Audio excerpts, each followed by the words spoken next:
You can be doing everything right and still feel nothing inside, because feeling empty doesn't mean you're ungrateful, it doesn't mean you're broken, and it doesn't mean you're failing. A lot of the time, it means you've been living from the outside in instead of the inside out. If you've ever caught yourself asking, how can I be doing so well and still feel so empty? You are not alone, and you're not imagining it. This kind of emptiness doesn't come from a lack of success. It comes from a lack of connection to yourself. And honestly, this is something I had to sit with during my own life journey, not just as a therapist in training, but as a person who knows what it's like to look functional on the outside and feel disconnected on the inside. So today, I want to talk about what this emptiness actually is, why it shows up in capable, high-functioning people, and what your body and nervous system are trying to say. What makes this emptiness so confusing is that nothing looks wrong. Your life might be full. You're responsible. People rely on you. You show up and you handle things. From the outside, you look stable and grounded, but internally, you're not deeply excited. You're not deeply connected. You're just like managing life. I remember realizing this in myself and thinking, how am I doing all of these things I'm supposed to be doing? And why do I still feel so far away from myself? From a therapeutic perspective, this is what happens when people function and they're not actually feeling. When you learn how to do life really well, but slowly lose access to how to be in it, to be yourself, to know what you want, to know who you are. One of the biggest shifts for me was realizing there's a difference between survival productivity and intentional productivity. Survival productivity sounds like if I keep producing, I'll be safe. If I stay useful, I'll be okay. If I don't slow down, everything around me will fall apart. And intentional productivity sounds like I choose where my energy goes. My worth is not tied to my output.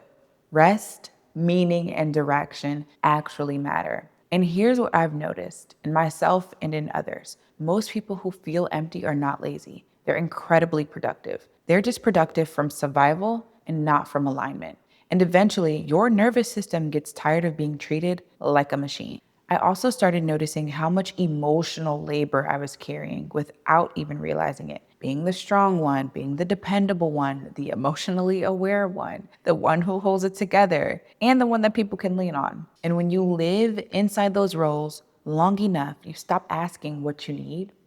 And in my training, this is something we talked about a lot. What happens when identity becomes something you perform instead of something you inhabit? You don't feel empty because you lack gratitude. You feel empty because you've been over-functioning in roles that don't actually feed you anymore. As I started sitting with this emptiness in my own life, I realized something important, that this didn't start in adulthood. It started way earlier. And I didn't really see it clearly until I was in grad school. And then again, when I read The Mountain Is You, I keep plugging that book because it's phenomenal. I talked about it last video, but I started letting it hit me personally and not just intellectually. I started recognizing myself in what we usually call coping mechanisms. But one of my professors actually hates that term. She prefers life strategies or life mechanisms.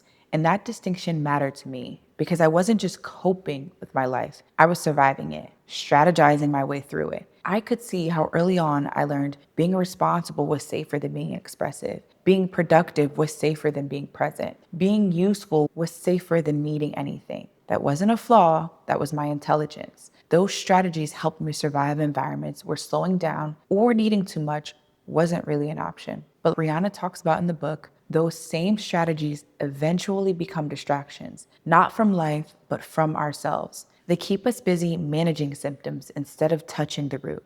And therapeutically, that's the shift. Not asking, how do I cope better, but asking, what is this protecting me from feeling? Because survival patterns don't expire on their own. They follow us into adulthood. They show up as chronic self-neglect, discomfort with rest, difficulty receiving care, emptiness after achievement, and confusion about what we actually want. I could see how I stayed busy, I stayed capable, I stayed on. Not because I was ambitious, which I am, but that was a mask, because slowing down felt unsafe.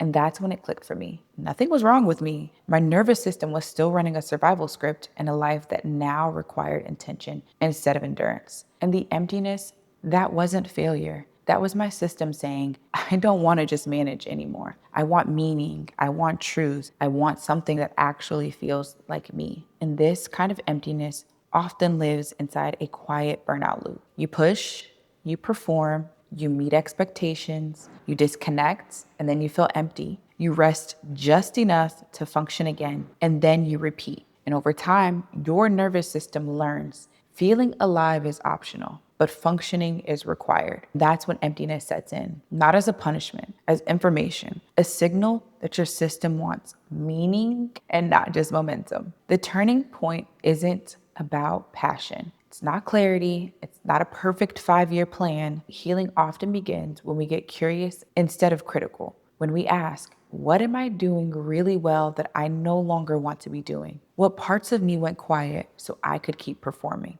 And what does my body miss?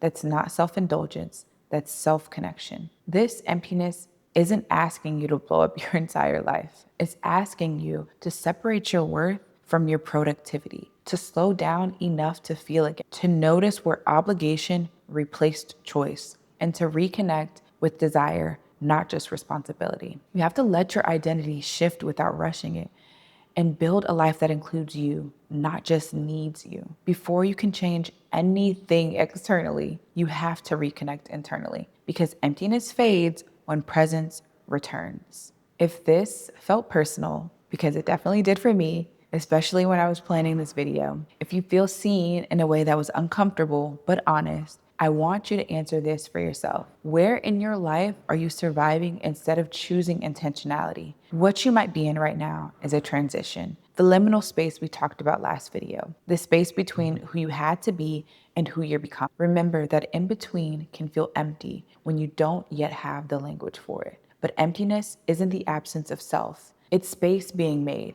and learning how to fill it gently, intentionally, truthfully is what we're doing here. If you want support learning how to do that, subscribe, because this isn't about doing more. It's about coming back to yourself after years of surviving quietly. You're not empty, you're reorienting. And this is the beginning of choosing yourself on purpose. Until next time.